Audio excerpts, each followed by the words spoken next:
జయ శుభకర వినాయక శ్రీకాణి భాగవర సిద్ధి వినాయక.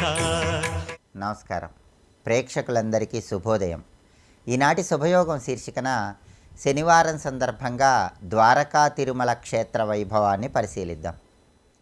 కలియుగ ప్రత్యక్ష దైవమైన వెంకటేశ్వర స్వామి సంపూర్ణమైన అనుగ్రహం కలగాలంటే ద్వారకా తిరుమల క్షేత్రంలో వెంకటేశ్వర స్వామి వారిని దర్శనం చేసుకోవాలి.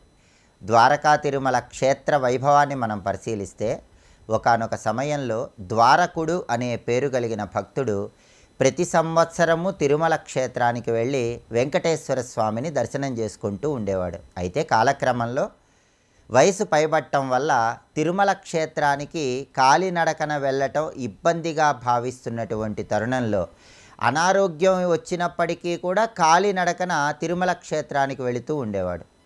అప్పుడు తన భక్తుడు పడుతున్న బాధను చూడలేక ద్వారకుడు అనేటటువంటి ఆ భక్తుడికి వెంకటేశ్వర స్వామివారు స్వప్నంలో దర్శనమిచ్చి కృష్ణా గోదావరి నదుల మధ్య శేషాకార పర్వతం మీద నేను వెలసి ఉన్నాను, ఇక్కడికి వచ్చి నువ్వు నన్ను దర్శనం చేసుకుంటే తిరుమల క్షేత్రంలో నన్ను దర్శించిన ఫలితం కలుగుతుందని స్వప్నంలో ద్వారకుడితో వెంకటేశ్వర స్వామి పలుకుతారు. వెంటనే ద్వారకుడు కృష్ణా గోదావరి నదుల మధ్యలో శేషాకార పర్వత పరిసర ప్రాంతాల్లో ఉన్నటువంటి ప్రదేశానికి వచ్చి ఉత్తరాభిముఖంగా కూర్చొని వెంకటేశ్వర స్వామి గురించి కఠోర తపస్సును ఆచరిస్తాడు. అప్పుడు అవ్యక్తంగా ఉన్నటువంటి వెంకటేశ్వర స్వామి వారు ద్వారకుడి దగ్గర దక్షిణం వైపు వ్యక్తమవుతాడు. ద్వారకుడు ఉత్తరాభిముఖంగా కూర్చొని తపస్సు చేశాడు కాబట్టి వెంకటేశ్వర స్వామి దక్షిణ దిక్కుగా వ్యక్తమయ్యాడు కాబట్టి దక్షిణ ముఖద్వారం కలిగిన ఏకైక ఆలయంగా భారతదేశంలో ఈ ద్వారకా తిరుమల ప్రసిద్ధిగాంచింది. అయితే ద్వారకుడికి వెంకటేశ్వర స్వామి వారు నాభి ప్రదేశం నుంచి వ్యక్తమయ్యారు.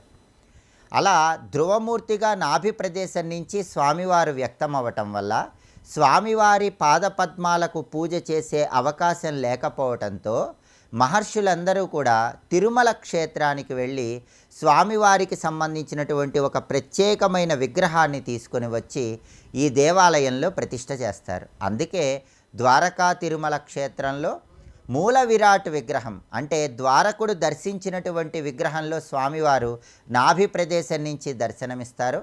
అలాగే మహర్షులు తీసుకొని వచ్చి ప్రతిష్ఠించినటువంటి విగ్రహంలో స్వామివారు పాదాల నుంచి దర్శనమిస్తారు. రెండు రూపాలలో ఒక్కొక్క రూపాన్ని దర్శనం చేసుకుంటే ఒక్కొక్క రకమైన ప్రయోజనం చేకూరుతుంది. ప్రతిష్ఠిత మూర్తిని మనం దర్శనం చేసుకున్నట్లయితే మనోభీష్టాలన్నీ సులభంగా నెరవేర్చుకోవచ్చు. అలాగే ద్వారకుడు దర్శించినటువంటి రూపాన్ని దర్శనం చేసుకుంటే మోక్ష ప్రాప్తిని పొందవచ్చు. అంటే ఇహలోకంలో సర్వసంపదలు పొందటానికి పరలోక మోక్ష ప్రాప్తిని సిద్ధింపజేసుకోవటానికి కూడా ద్వారకా తిరుమల దర్శనం విశేషంగా సహకరిస్తుంది. ఇక్కడ స్వామివారు రెండు రూపాల్లో ఉంటారు కాబట్టి స్వామివారికి సంవత్సరంలో వైశాఖ మాసంలో ఆశ్వీజ మాసంలో రెండుసార్లు కూడా ఉత్సవాలు జరుగుతాయి. వైశాఖ మాసంలో ద్వారకుడు దర్శించినటువంటి రూపానికి ఉత్సవాలు జరిగితే ఆశ్వీజ మాసంలో ప్రతిష్ఠిత మూర్తికి ఉత్సవాలు జరుగుతూ ఉంటాయి.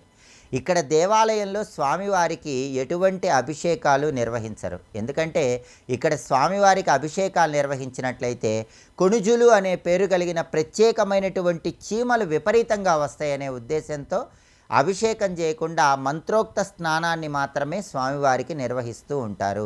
కలియుగ ప్రత్యక్ష దైవమైనటువంటి వెంకటేశ్వర స్వామిని ద్వారకా తిరుమల క్షేత్రంలో అనేక మంది మహిమాన్వితమైనటువంటి వ్యక్తులందరూ కూడా దర్శనం చేసుకున్నారు. కాబట్టి ఎవరైనా సరే తిరుమల క్షేత్రానికి వెళ్ళి స్వామివారి దర్శనం చేసుకోవడంతో పాటుగా ద్వారకా తిరుమల క్షేత్రానికి వచ్చి వెంకటేశ్వర స్వామిని దర్శనం చేసుకుంటే ఆయన ఇక్కడ రెండు రూపాల్లో ఉంటాడు కాబట్టి ఇహలోకంలో సర్వసంపదలు పొందవచ్చు, పరలోక మోక్ష ప్రాప్తిని కూడా సిద్ధింపజేసుకోవచ్చు. రేపటి శుభయోగం శీర్షికన పద్మపురాణంలో శివమహాపురాణంలో చెప్పబడిన జలంధరుడి కథ ఏంటో, ఈ జలంధరుడి కథలో ఉన్నటువంటి అంతరార్థం ఏంటో పరిశీలిద్దాం. నమస్కారం.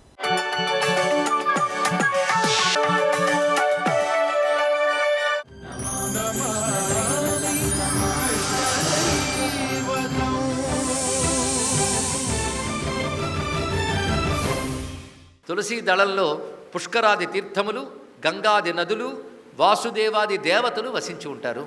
అందుకే యన్మూలే సర్వతీర్థాని ఇత్యాదులు తెలియజేస్తూ ఇంకా దేవీ భాగవతంలో ఆ పత్రములందరూ ఎన్నెన్ని దేవతలు ఉంటారు, మూలములో పోసిన నీటిలో సర్వతీర్థములు ఉంటాయి అని చెప్పారు.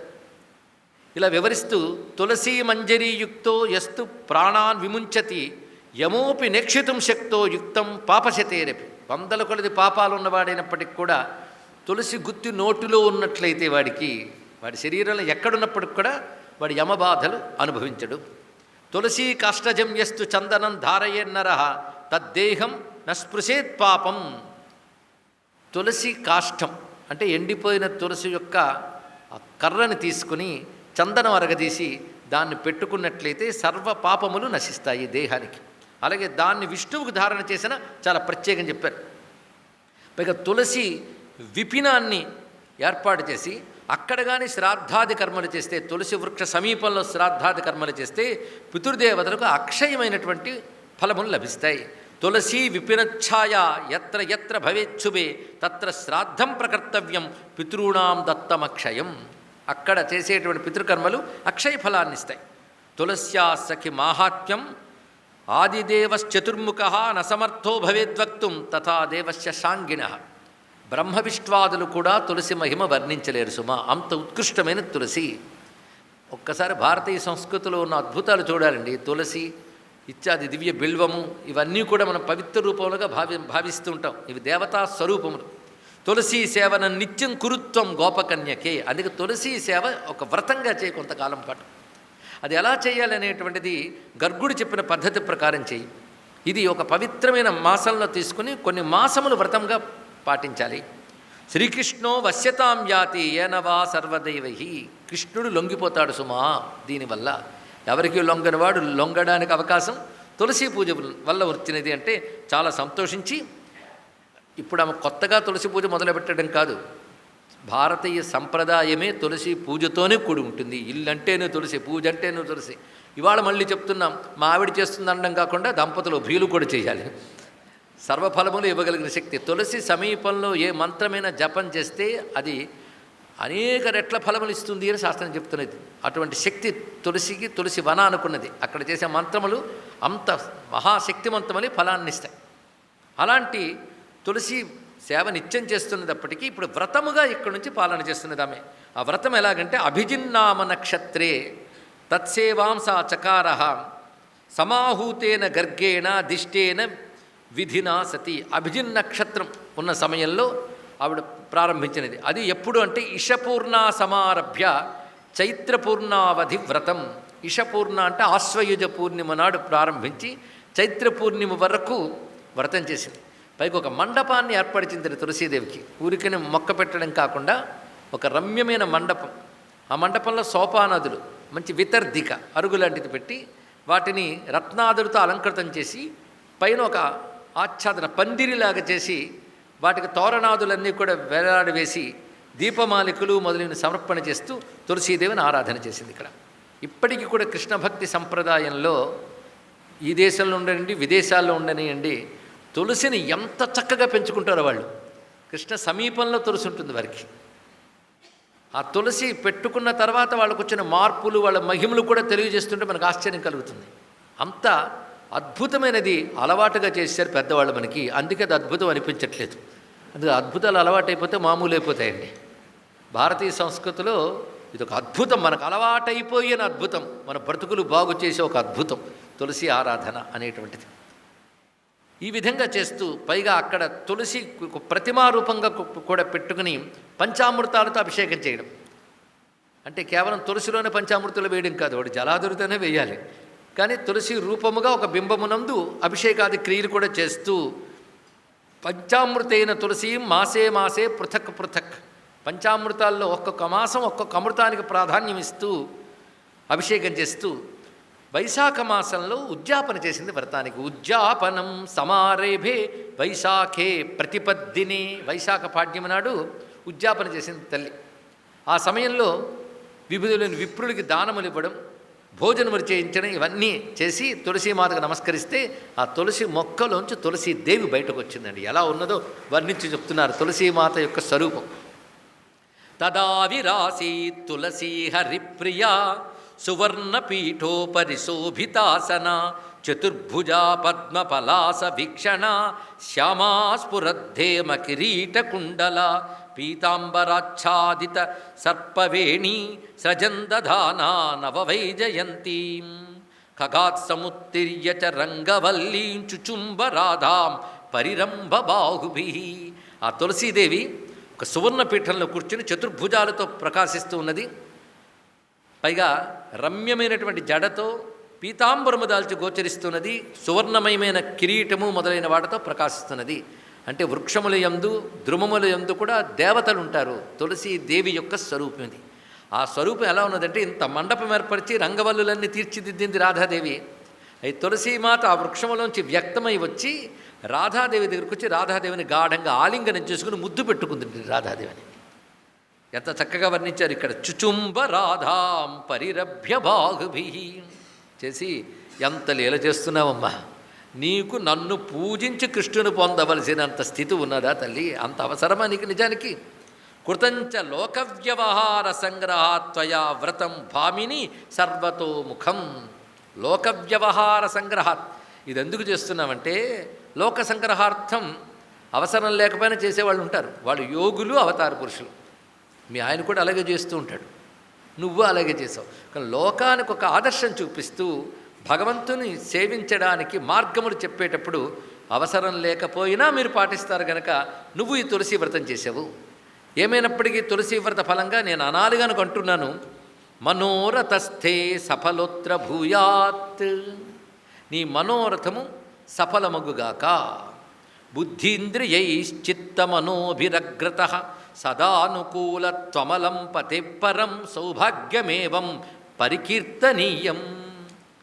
ఈ తులసి వ్రతం వల్ల లభించేది ఏంటంటే పతి యొక్క ప్రేమ లభిస్తుంది, అదేవిధంగా సౌభాగ్యం లభిస్తుంది. రెండు ప్రధానం.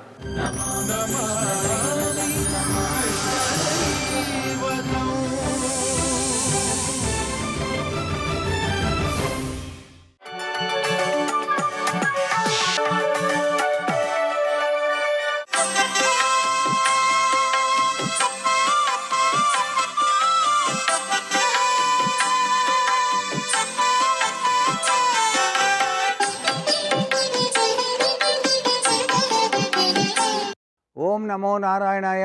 ఓం నమశివాయ. శ్రీమాత్రే నమః.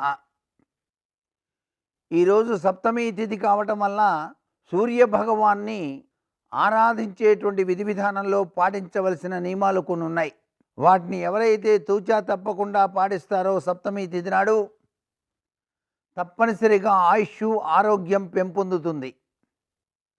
నదీ తీరం కనుక ఉన్నట్లయితే సూర్యోదయాత్ పూర్వమై నదిలో స్నానాన్ని ఆచరించి నదీ తీరంలో ఒక ప్రమిదలో దీపాన్ని వెలిగించి నదిలో విడవాలి.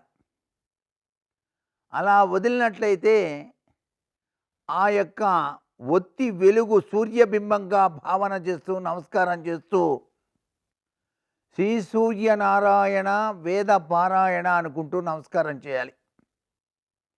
అలాగే నదీ తీర ప్రాంతాల్లో ఉండేటువంటి వేద పండితులకు సప్తమి తిథి సందర్భంగా ఎరుపు రంగు కలిగినటువంటి వస్త్రాలు దానంగా ఇవ్వటంతో పాటుగా తాంబూల దక్షిణాదులు ఇవ్వటం అద్వితీయమైనటువంటి ప్రభావానికి నాంది పలుకుతాం.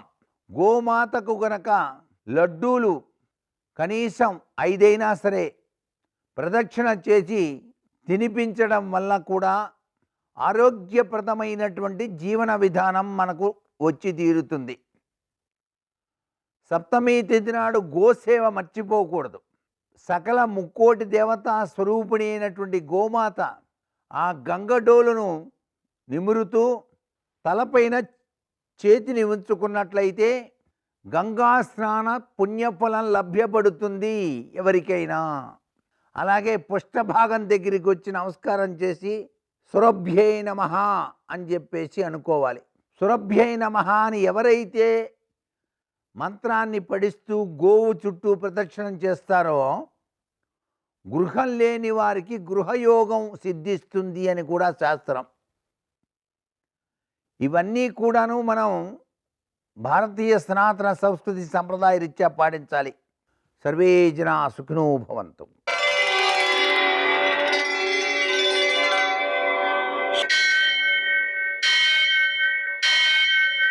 సహస్రశీరుషం దేవం విశ్వాక్షం విశ్వశంభువం విశ్వం నారాయణం దేవమక్షరం పరమం పదం విశ్వతః పరమాం నిత్యం విశ్వం నారాయణగుం హరిం విశ్వమేవేదం పురుషస్తద్విశ్వముపజీవతి పతిం విశ్వస్యాత్మేశ్వరం శాశ్వతం శివమచ్యుతం నారాయణం మహాజ్ఞేయం విశ్వాత్మానం పరాయణం.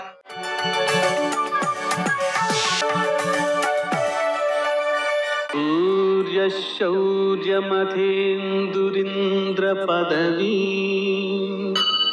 సన్మంగళం మంగళం. పద్మావతి ప్రణయలాలిత ముగ్ధదేహ శ్రీ వెంకటేశరుణమోచనమస్తు మహ్యం. నేటి కాలమాన విశేషాలను గమనిద్దాం. స్వస్తి శ్రీ చాంద్రమాన పరాభవనామ సంవత్సరం ఉత్తరాయణం వసంత ఋతువు వైశాఖ మాసం కృష్ణపక్షం శనివారం. సూర్యోదయం 5:35 సూర్యాస్తమయం 6:24. తిథి సప్తమి మధ్యాహ్నం 2:03 వరకు. నక్షత్రం శ్రవణం రాత్రి 11:25 వరకు. వర్జం రాత్రి 3:39 నుంచి 5:20 వరకు. దుర్ముహూర్తం ఉదయం 5:35 నుంచి 7:18 వరకు. అమృతకాలం మధ్యాహ్నం 12:07 నుంచి 1:51 వరకు. రాహుకాలం శనివారం కాబట్టి ఉదయం 9 నుంచి 10:30 వరకు. అష్టకౌర్గరీత్యా శుభప్రదమైన సమయం ఉదయం 11 గంటలకి. నేటి విశేషం శనివారం. శనివారం సందర్భంగా విశేషించి శ్రవణం కూడా. శ్రవణ నక్షత్రం వెంకటేశ్వర స్వామికి సంబంధించిన నక్షత్రంగా భావన చేస్తాం. అలాగనే శనివారం కూడా ఆయనకు ప్రీతికరమైనది కావడం వలన వెంకటేశ్వర దీపారాధన చేసుకోవడం, ఇంకా అవకాశం ఉంటే వెంకటేశ్వర వ్రతం పూజ మొదలైనటువంటి వాటిని నిర్వర్తించడం మంచిది.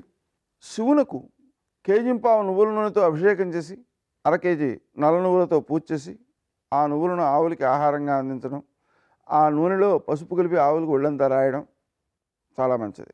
గ్రహదోషాలను నివారిస్తుంది. అలాగనే ప్రతిరోజు కాస్త గడ్డి ఆవుకు పెట్టినా కూడానండి గ్రహదోషాలన్నీ పోతాయి. అలాగనే ఆంజనేయ స్వామికి సింధూరంతో కానీ తమలపాకులతో కానీ పూజ చేసి 21 అప్పాలు నివేదన చేసి ప్రదక్షిణాలు చేసి హనుమాన్ చాలీసా పారాయణ చేయడం ద్వారా బుద్ధి, బలము, యశస్సు, ధైర్యము, భయం లేకపోవడం, అనారోగ్యం లేకపోవడం, బద్ధకం లేకపోవడం, మాట్లాడితే అది పటుత్వంతో కూడి ఉండడం మొదలైన సత్ఫలితాలన్నీ కూడా సిద్ధిస్తాయి. నేటి ఆణిమిత్యాలు.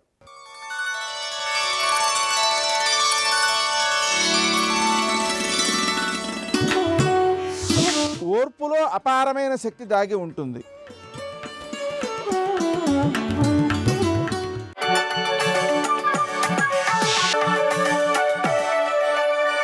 రామదూత హనుమాన్ శ్రీరామదూత హనుమాన్ శ్రీరామదూత హనుమాన్ శ్రీరామదూత హనుమాన్.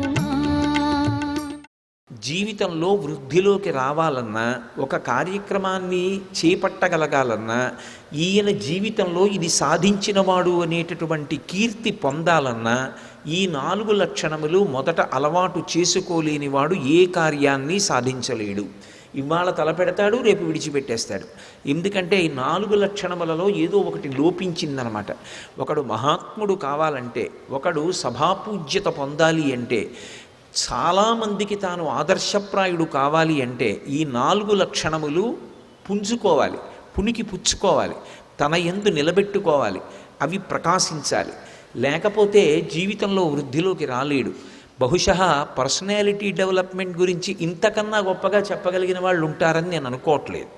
వాల్మీకి రామాయణంలో వాల్మీకి ఇచ్చినటువంటి ఆర్షవాక్కులు చదివితే ఇంతకన్నా శీలవైభవం చెక్కడానికి ఎవరు చెప్పగలరు అనిపిస్తుంది. ఏదో మాట చెప్పడం కాదు, చెప్పిన మాట ఎవరికి అన్వయం అవుతుందో దాన్ని కథాభాగంగా కూడా చూపించగలిగినటువంటి నేర్పరితనం ఉన్నటువంటి మహాకవి వాల్మీకి మహర్షి. అది కాల్పనిక సాహిత్యం కాదు, ఏదో కృతకంగా చేసిన రచన కాదు. యథార్థముగా జరిగిన గాథ ఏది ఉందో ఆ గాథనే అందించి ఈ లక్షణములు మనుష్యులు పొంది ఉండాలి అని తీర్పు చెప్తారు. ససాగరం దానవపన్నగాయుతం బలీన విక్రమ్య మహోర్మిమాలినం నిపత్య తీరేచ మహోదధైస్తథా దదర్శలంకాం అమరావతీమివా అంటారు. మనం సుందరకాండ ప్రారంభం చేసినప్పుడు యథార్థంగా శ్రీరామాయణం చదివితే సుందరకాండ చదవడంతోనే మొదలుపెట్టాలి. ఎందుకంటే ఒక్కొక్క గ్రంథం చదవడానికి ఒక్కొక్క నియమం ఉంటుంది. భాగవతం చదువుతున్నాం అనుకోండి, దశమస్కంధంతో మొదలుపెట్టాలి. దశమస్కంధం చదివి ఏకాదశ ద్వాదశ స్కంధాలు చదివి మళ్ళీ ప్రథమ స్కంధం నుంచి వెళ్ళాలి. అప్పుడు మనకి తెలియకుండానే దశమస్కంధం పారాయణ అవుతుంది. శ్రీరామాయణం చదవడం మొదలుపెట్టామనుకోండి, ముందు సుందరకాండ చదవాలి. చదివి తర్వాత మిగిలిన కాండలు చదివి బాలకాండ మించి వెళ్ళాలి. అంటే ఏ కాండ పారాయణ జరగాలో ఆ కాండతోటి చదవడం ప్రారంభం చేస్తారు ఆర్ష గ్రంథాల్ని. మీరు సుందరకాండలో గమనిస్తే మీకు ఒక విషయం అర్థమవుతుంది. ఏమిటి అంటే, అసలు సీతాపహరణం చేసి లంకాపట్టణంలో సీతమ్మని బంధీకృతురాల్ని చేసినటువంటి రావణాసురుని చేత పరిపాలింపబడుతున్నటువంటి లంకలో ఉండేటటువంటి రాక్షసుల యొక్క అవగుణములను గురించి మనసులో ఊహ చేయడానికి ఒక అవగాహన ఉంటుంది. కానీ అసలు లంకాపట్టణం ఎలా ఉంటుంది? దాని పేరు కాంచన లంక. ఆ లంక రాక్షసుల చేత పరిపాలింపబడుతూ ఉంటుంది కాబట్టి క్రమశిక్షణ లేకుండా అవ్యవస్థతో ఉంటుందా, లేకపోతే చాలా సుందరంగా ఉంటుందా అనేటటువంటి విషయం మీద నిజానికి కావ్యం చదివేటప్పుడు నిర్దిష్టంగా అవగాహన కలిగే అవకాశం ఉండదు. కానీ మహర్షి ఒక అద్భుతమైనటువంటి విషయాన్ని లంకాపట్టణంలోకి హనుమ వెళ్ళడానికి ప్రారంభంలోని, అంటే చదివేటటువంటి వ్యక్తి హనుమతో పాటుగా లంకలోకి ప్రవేశించకముందే లంక ఎలా ఉంటుందో చెప్తున్నారు. ససాగరం దానవపన్నగాయుతం, ఆ సముద్రాన్ని దాటడం అంత తేలిక విషయం కాదు. ఎందుకంటే అందులో రెండు భయంకరమైన ప్రాణులు ఉంటాయి. ఒకటి భయంకరమైనటువంటి సర్పములు, రెండవది రాక్షసుల చేత పరివేష్టింపబడి ఉంటుంది. ససాగరం దానవపన్నగాయుతం బలేన విక్రమ్య మహోర్మిమాలినం, అందులో వచ్చేటటువంటి తరంగములు పరమ భయంకరంగా వస్తుంటాయి. ఆ తరంగముల యొక్క ఘోష చాలు భయపడడానికి. అంత పెద్ద పెద్ద తరంగములతో ఉంటుంది. దాన్ని బలము చేత విక్రమము చేత ఆయన దాటి ఆవలి వైపుకి వెళ్ళారు. బలేన విక్రమ్య మహోర్మిమాలినం నిపత్య తీరే చ మహోదధేస్తథా దదర్శలంకాం అమరావతీమివా. ఆ 100 యోజనముల సముద్రాన్ని దాటి ఈవలి వడ్డికి వచ్చి దిగినటువంటి హనుమ తతస్సలంబస్స గిరే సమృద్ధే విచిత్రకూటే నిపపాతకూటే, ఆ లంబపర్వత శిఖరం మీద దిగి అక్కడి నుంచి లంకాపట్టణాన్ని మొట్టమొదట చూశారు. ఎందుకంటే ఉత్కంఠ అని ఒకటి ఉంటుంది, అందులో ఉంది సీతమ్మ. ఆ సీతమ్మ ఎక్కడ ఉంటుంది ఆ పట్టణంలో? అసలు ఆ పట్టణం యొక్క ఆను పాను ఏమిటి? అది ఎలా రక్షింపబడుతూ ఉంటుంది? అది ఎలా ఉంది? అందుకని ఉత్తర క్షణం ఆయన దృష్టి దేని మీదకి వెళ్ళింది అంటే లంక వంక చూశారు. ఆ లంబపర్వత శిఖరం మించి కూర్చుని చూస్తున్నారు. త్రికూటము అనేటటువంటి పర్వత శిఖరం మధ్యలో ఆకాశంలో వేలాడుతోందా అన్నట్టుగా ఉంటుంది లంక. అంత గొప్పగా చెక్కాడు దాన్ని విశ్వకర్మ. దాన్ని చూడగానే ఆయన మనసులో ఏ ఊహ కలిగిందో దాన్ని వాల్మీకి మహర్షి అందిస్తున్నారు. ఎందుకనంటే వాల్మీకి మహర్షికి చతుర్ముఖ బ్రహ్మగారి వరం. ఆయన ఒకసారి ఆచమనీయం తీసుకుని వచ్చి కూర్చుని శ్రీరామాయణ రచన ప్రారంభం చేస్తే కేవలముగా జరిగిన కథే కాదు, ఆ కథ జరిగినప్పుడు అందులో ఉండేటటువంటి వ్యక్తుల యొక్క మనసులలో పొందినటువంటి భావనలు కూడా ఆయనకి తెలుస్తాయి. సర్వం శ్రీ ఉమామహేశ్వర పరబ్రహ్మార్పణమస్తు. స్వస్తి.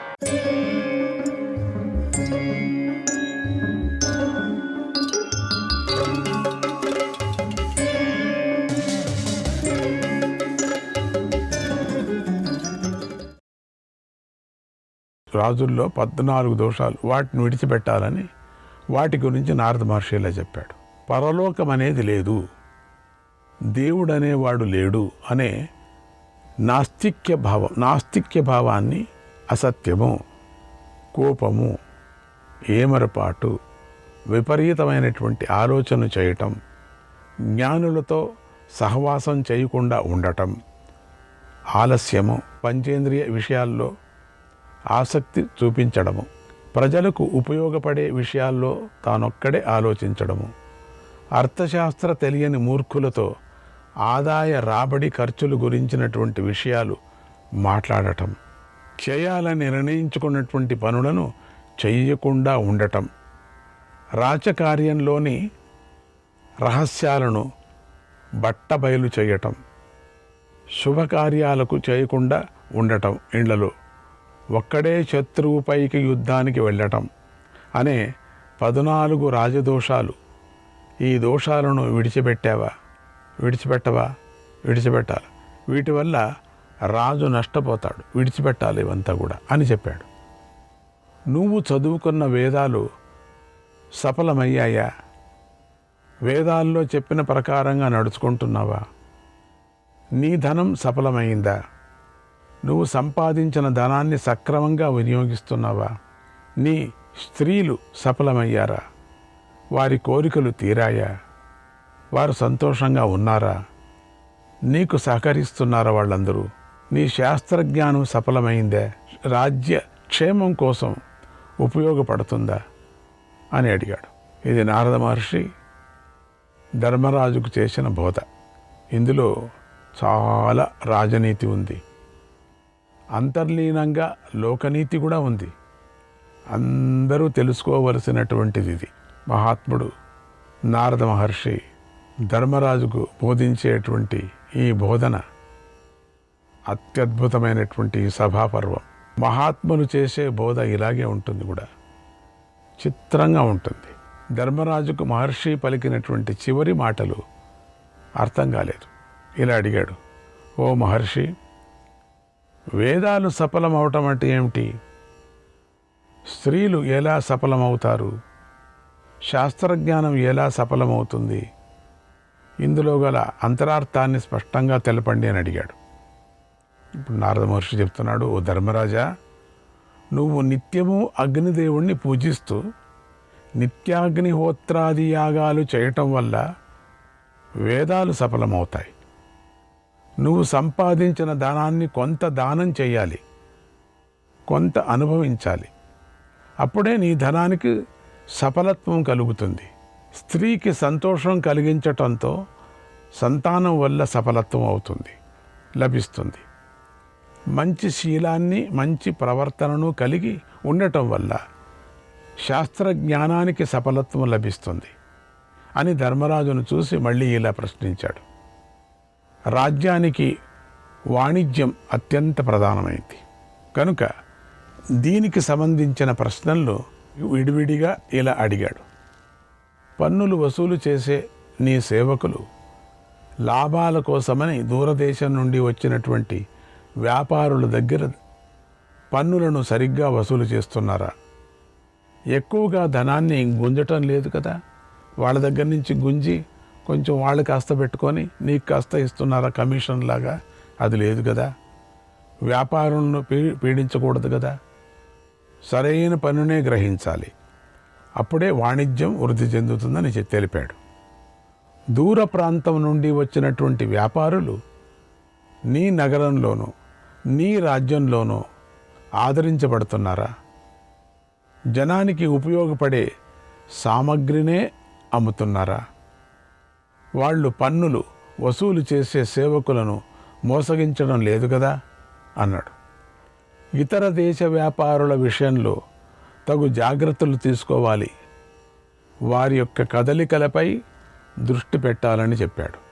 ధర్మాన్ని, అర్థాన్ని తెలిసిన పండితుల మాటలను వింటున్నావా? అర్థశాస్త్రంలో పండితులైనటువంటి వృద్ధుల మాటలను వింటున్నావా అని అడిగాడు. రాజ్య ప్రయోజనాల కోసం, అభివృద్ధి కోసం వీరి మాటలు వినటం మంచిది.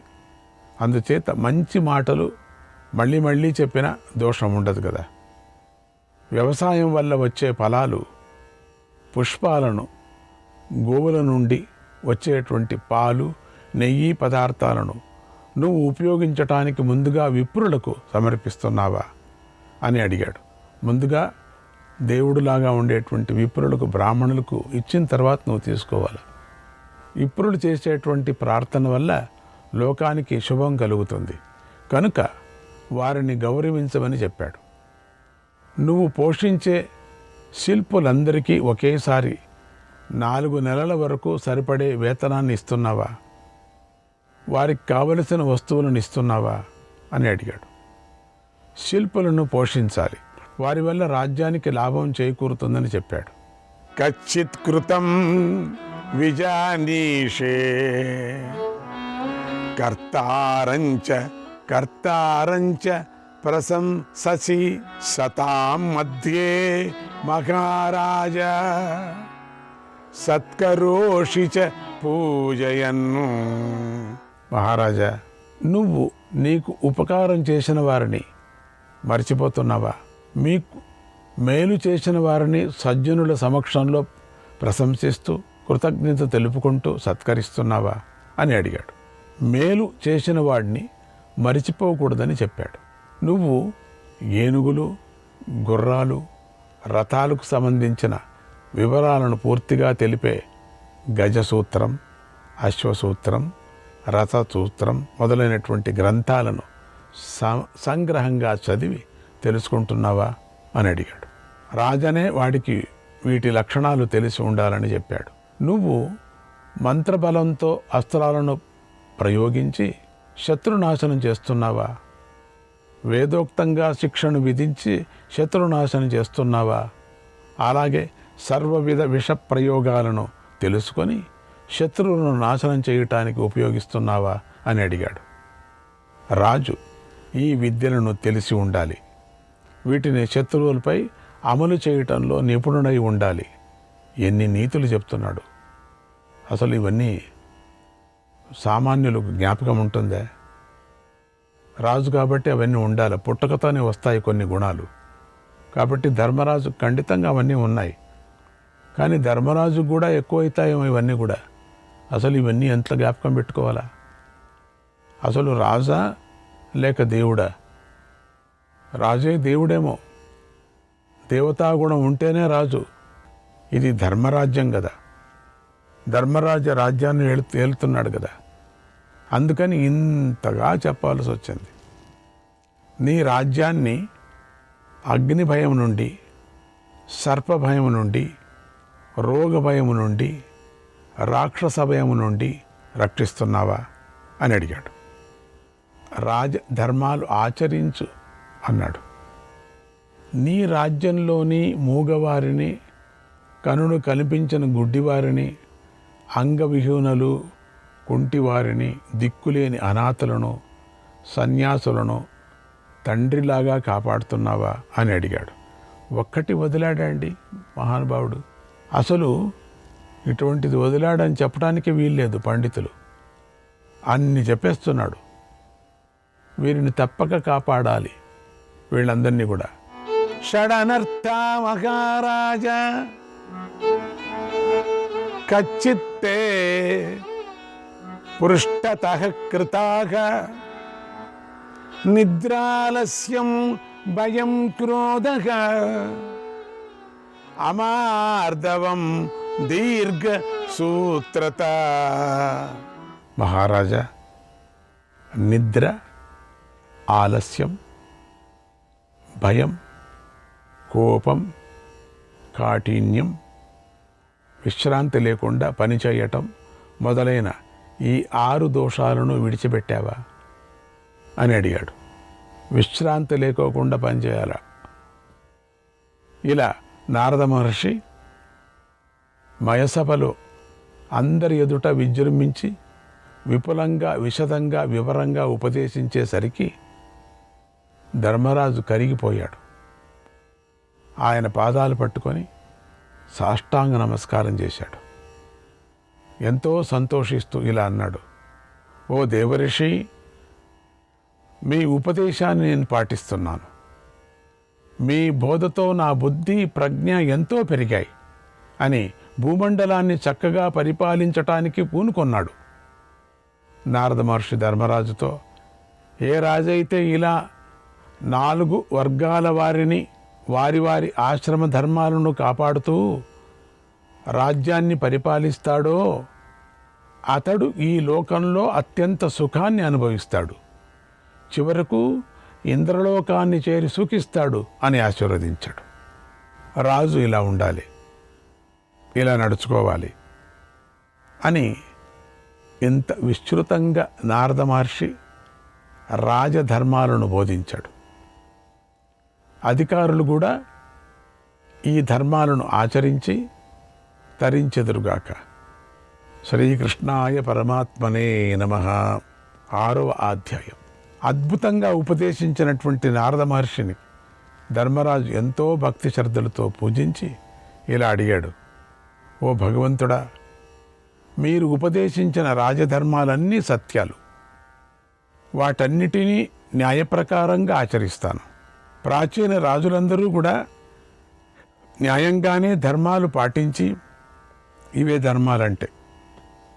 ధర్మాలంటే ఏదో పూజలు పునస్కారాలు కాదు. ఇంతవరకు నారద మహర్షి బోధించినటువంటి కర్తవ్య ప్రజ్ఞ రాజుకు, ఈ కర్తవ్య ప్రజ్ఞను ఆచరించేటువంటిదే ధర్మం అంటారు. వాళ్ళందరూ కూడా ధన్యులయ్యారు. మీరు చెప్పినవన్నీ లాభం చేకూర్చి పెట్టేవిగా ఉన్నాయి కదా, ఇందులో ఎలాంటి సందేహము లేదు. ఓ ప్రభు, మేము ఉత్తమ మార్గంలోనే నడవాలని అనుకుంటున్నాం, కానీ మేము పూర్తిగా నియమాలను పాటించలేము, కొన్ని ధర్మాలను ఆచరించలేము అనే అనుమానం మాకు కలుగుతూ ఉంటుంది. దయచేసి ఈ సందేహాన్ని తొలగించండి అని ప్రార్థించాడు. ఒక్కవేళ ఏదైనా పొరపాటు జరిగి పాటించలేనటువంటి కొన్ని ధర్మాలు ఏమన్నా ఉంటే దానికి మేమేం చేయాలా? 2 గడియలు గడిచిన తర్వాత ధర్మరాజు నారద మహర్షిని మళ్ళీ ఇలా అడిగాడు, మునీంద్ర, మీరు మనోవేగంతో సమానంగా సంచరిస్తూ ఉంటారు. ఎప్పుడు 3 లోకాలను సంచరిస్తూ ఉంటారు. లోకాల్లోనూ కూడా బ్రహ్మదేవుడు సృష్టించిన లోకాలన్నిటిలో కూడా అన్నిటిని కూడా మీరు చూస్తూ ఉంటారు. వాటిలో గల ఎన్నో వింతలు విశేషాలను చూస్తూనే ఉంటారు. అయితే ఎప్పుడైనా ఎక్కడైనా ఇలాంటి సభను కానీ, దీనికన్నా గొప్పగా ఉన్న సభను కానీ చూశారా? ఈ విషయాన్ని నాకు చెప్పండి, ఇది తెలుసుకోవాలని నాకెంతో కుతూహలంగా ఉంది అని అడిగాడు.